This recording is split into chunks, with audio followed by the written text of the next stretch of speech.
டேய், 2வது முடிச்சிட்டே இல்லை, காலேஜ் சேர்க்கறதுக்கு அப்ளிகேஷன் வாங்கின்னு வரேன். பிகாம் புல் பண்ணி கொடு, சரியா? என்னங்க உனக்கு பிஎஸ்சி படிக்கணும்னு ஆசையா? அதெல்லாம் ஒன்றும் வேணாம், பிகாம் படித்தா தான் நல்லதான். தெரிஞ்சவங்களும் அதான் சொல்கிறாங்க. நம்ம அப்ளிகேஷன் வாங்கின்னு வரோம், புரியுதா?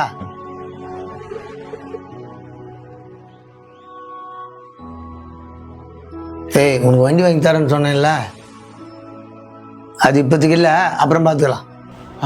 ஏன்பா? உனக்கு வண்டி வாங்கி கொடுத்தா நீ கட்டிடுன்னு சொல்கிறாங்க, அதான்.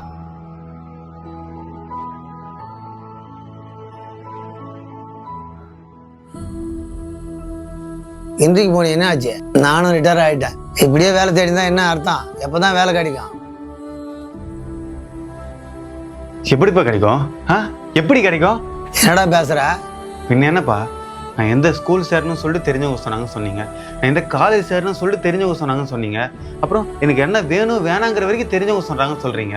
அப்புறம் நான் வேலைக்கு போகிறத மட்டும் எதுக்கு என் தலையில் கட்டுறீங்க? அதையும் அவங்கள போய் சம்பாரிச்சு வீட்டுக்கு எடுத்துன்னு கூட சொல்ல வேண்டியதானே? எல்லாம் உன் நல்லது தான்டா பண்ணேன். எங்கள் நல்லதுக்கா?